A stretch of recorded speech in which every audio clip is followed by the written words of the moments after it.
ये सभी विकार धीरे धीरे अभ्यास से शमन को प्राप्त होते हैं, शांत होते जाते हैं। निर्खत चलु मनवा गैल सकरी। एक और कारण है, काम, क्रोध, मद, मोह, लोभ और मत्सर, इनकी उत्पत्ति में जीव का अबोधपना कारण है। अबोधता, अज्ञानता नहीं, अबोधता। बोध हो जाने पर ये सब धीरे धीरे शांत हो।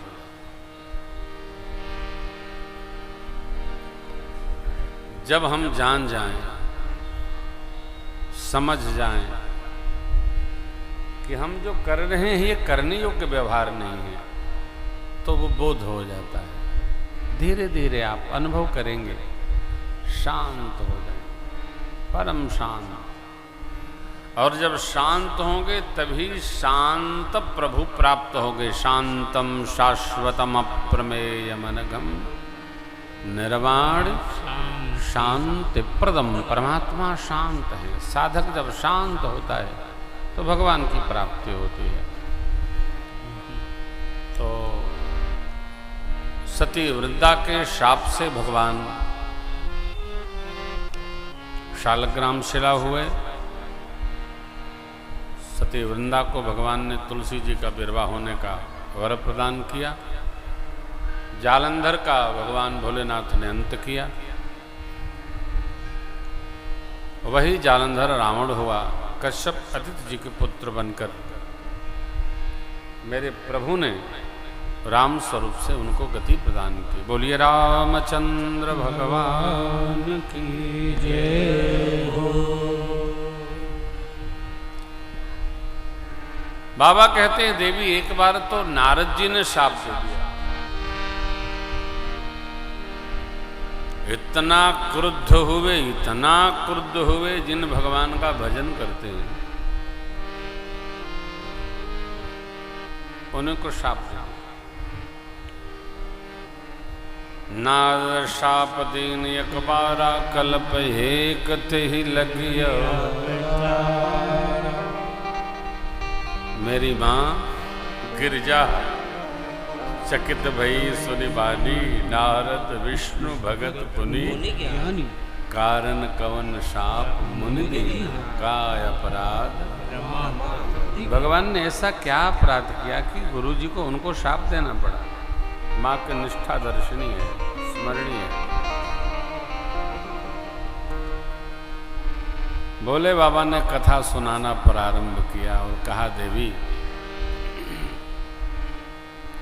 न कोई ज्ञानी है न कोई मूढ़। मेरे श्री रघुनाथ जी जिसको जब जैसा बनाना चाहते हैं उस क्षण वो वैसा ही बन जाता है। जहि जस रघुपति करहि जब सो तस तेहि जन। न कोई ज्ञानी न मूढ़। कई बार आप देखते होंगे हम नहीं चाहते हैं वो भी हो जाता है। क्रोध करने का मन नहीं था लेकिन अब क्या बताएं, स्थिति ऐसी बन गई कि करना पड़ा। मैं तो कुछ करने नहीं चाहता था लेकिन अब क्या बताएं। नहीं, अचेतन मन में जो रहेगा वो किसी न किसी दिन खिलेगा। एक बीज था गया बहुत ही गहराई में बोया, है ना। पता नहीं पंडित द्वारका प्रसाद जी मासूरी की है कि सुभद्रा जी का है, किसी का है।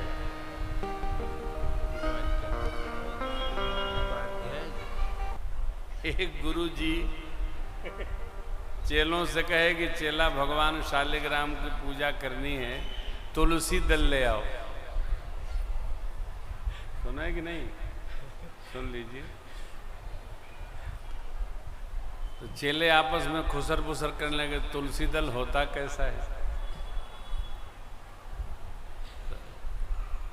एक तो था ही तेज, दूसर का बोला हाथी के कान ऐसा होता है।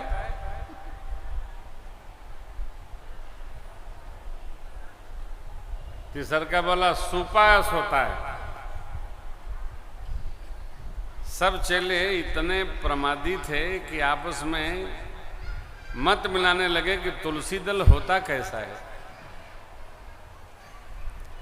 जब कौनो चेला वहां से निकला नहीं तो गुरुजी बोले ये तखत उठाओ। तो चेला लोग तखत उठाए तो गुरुजी ने पूरा गांव घुमाया। चेला लोग आश्रम की गेट पर कहा यहाँ रखो, देखो यही तुलसी जी हैं।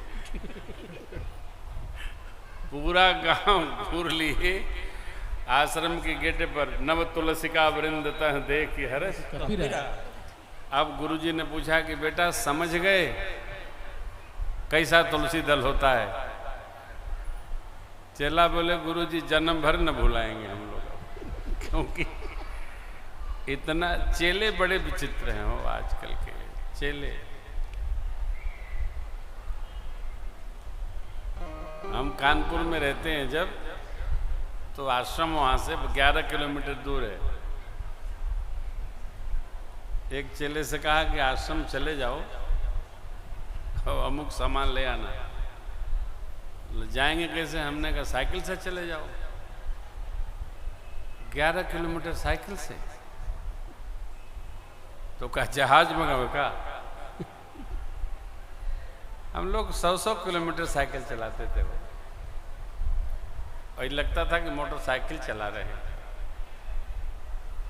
आजकल के नौजवान कहते थे बाजारी से सब्जी खरीद के लाओ तो स्कूटर ढूंढते हैं, मोटरसाइकिल ढूंढते हैं, जितना बचावे को उतना में खर्चा हो जाए। बच्चे हिलना नहीं चाहते,